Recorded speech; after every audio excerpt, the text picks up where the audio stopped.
Hey friends, this is Marilyn from tarotclarity.com, and today's the third video in succession that I'm doing of the Charles VI Tarot by Marco Benedetti.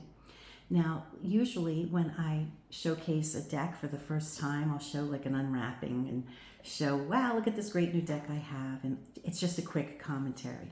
The second deck is either usually a side-by-side comparison to another deck of similar period of time or the same deck by a different publisher, or sometimes the second video will be a more in-depth commentary about the history or something. And then the third deck, I usually will try to show the deck in action. So I'll usually do a demonstration reading with that deck. And I thought that's what I would do with this deck today. Now, given that this deck was created in probably the late 1400s, maybe around 1470, something like that. And Marco mentioned in passing that it may have even been commissioned by the Medici in Florence, because certainly it would have been commissioned by people who had some money, being a hand-painted deck for an important family. And if it was commissioned by the Medici in the late 1400s, in the late 1400s, around 14 something, it's reasonable that Michelangelo Buonoroti might have been familiar with the deck. Now, granted, Michelangelo was such a committed artist, and he lived for his art, particularly his sculpture, that I find it really hard to believe that Michelangelo ever had a minute to play cards. But he might, that's not to say that he might not have been familiar with the deck being created or something like that. So I thought it would be fun to do a reading on Michelangelo, because it's in keeping with the period of time and with the location. Now, my question to the cards is going to be, what was Michelangelo's favorite of all the wonderful, magnificent pieces of work that he created? Did he have a favorite? Now, it's just like having children. You may have 3 or 4 children, right? Or 12 children. And you may not really want to ever commit to having a favorite of them, but they're each favorites in their own way, right? But I don't know. I'm going to ask anyway. Did Michelangelo have a favorite piece of art that he created? So I'm going to go into my meditative place. I'm going to just ask if Michelangelo is willing to participate in this little thing. He may be long gone and have absolutely no interest in communicating with me, in which case I expect to get rubbish.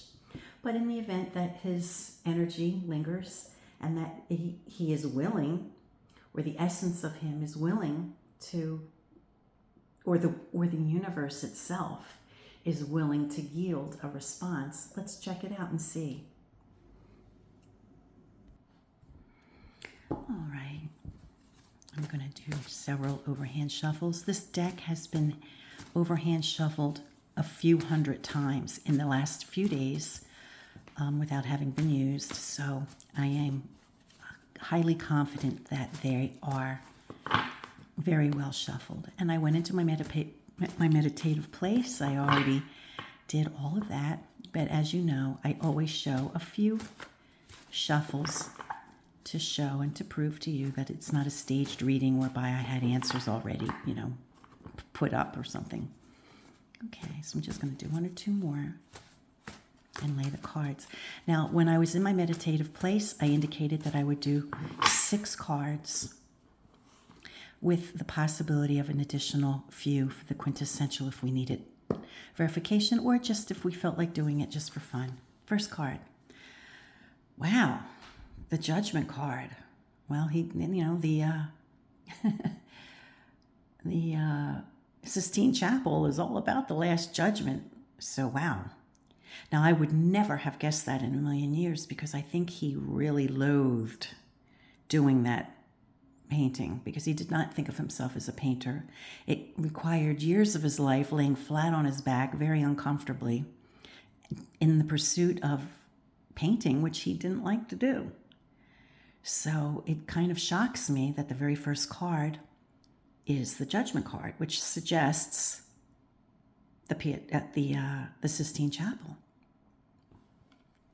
But we have 5 more cards to lay, so let's see. The next card, King of Cups, male energy. 5 Swords. You know, that suggests, you know, arguments, perhaps, because if we're referencing the Medici, now they weren't exactly kings, and they weren't really even noblemen because they weren't born of noble stature. They achieved it, I think, by virtue of having $130 billion. You know, I think that can buy a title for sure.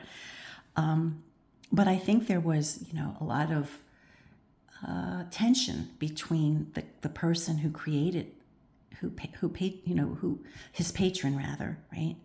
And forcing him to do this. I think he felt like a prisoner doing it. So that might be what this is about. This might be an indicator that there was tension, right, between he and the person who, but, you know, I would think that a Medici would be a king of coin, or, you know, a person of high rank with coins. So this might have been him, Michelangelo, being an emotional, creative individual. So perhaps this row is suggesting that, you know, because it was contrary to what he preferred to do and contrary to where he felt his talent was, it was still a major accomplishment. And perhaps he was very proud of that accomplishment, despite the fact maybe that he wasn't as proud of the piece of art, but, you know, in itself. But let's see what the second row gives us. 3 Cups. 2 Cups. Wow. No more real clues here. And the king, it looks like a king of batons. Wow. So I'm not really getting a very clear answer, and the only reference that I'm seeing was the one first out of the gate was the Sistine Chapel, which really would surprise me. I never would have put money on that. Now let's look at, I'm going to use modern day numbers. I'm not going to try to guess what the numbers would have, how these cards would have been sequenced. So we have 20, right? 20 for the Judgment card. No numeric value to the Court card. And a 5, which would give us 25 minus 22 would be 3, which would be an Empress. So we'll put the Empress here. Then we have a 3 and a 2, which is a 5. And then, of course, that has no value. So it'll be, you know, the 5 would be the Pope. So we have the Empress and the Pope. We add 3 and 5 and we get 8, and that would give us Judgment as the final quint. So justice. So justice, in a way, wow, kind of echoes the first card. So I'm very surprised to see this. I would not have expected this. I would have expected to see reference to the Pietà, because, let me flip the camera. If I made a conscious, you know, myself thinking like, well, what was his favorite? I would probably have said his greatest pride would have been the Pietà, because I believe it's the only sculpture that he ever signed. It was the only thing he ever signed. And he signed it because he left it anonymously in a public square. And he did it, and he put it in the public square, and of course everyone was like, oh my God, what is this marvel? You know? And I believe he had I think he went back to her sash, which she put on her body, and signed it. You know, this is the work of Michelangelo Buonoroti. So I think that was the only thing that he ever signed. So consciously, if I made a choice, I would probably have said, it's probably the Pietà is what he's, you know, his most proud achievement was. But that's not what these cards are suggesting, except that if we count the Judgment 20 and then the 5 Swords, we get 25 minus 22. That gives us 3. So that gives us the Empress, which is not the female Pope who might have been associated with Mary. So that's not really giving us too much, you know, that's not really leaning us too much in the order of the female, of Mary. And the bottom row certainly doesn't give me any clues about Mary, the Pietà. So I'm thinking, since it was the first card, and that since Justice is the last card, the ultimate card in these quintessential mix, it's kind of referencing back to Judgment, right? Justice, Judgment kind of have a similar kind of theme. So there you have it. I think maybe,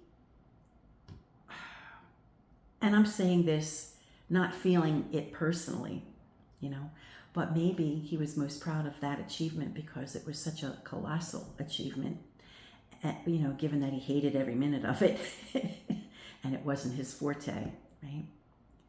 So he may have been personally proud of that achievement, but maybe it wasn't his favorite piece. I don't know. We'll never know unless there's something written about it. And then after, 600 years, 500 and some years, who knows? An essence may have changed his mind, right? We change our minds many times in the lifetime of our own selves. So who's to say in 500 years, floating around and wherever the ether, wherever he is, maybe he decided, hey, that was a great achievement. Anyway, friends, I hope you enjoyed this. Take it with a grain of salt. Until next time, friends, peace and stay well.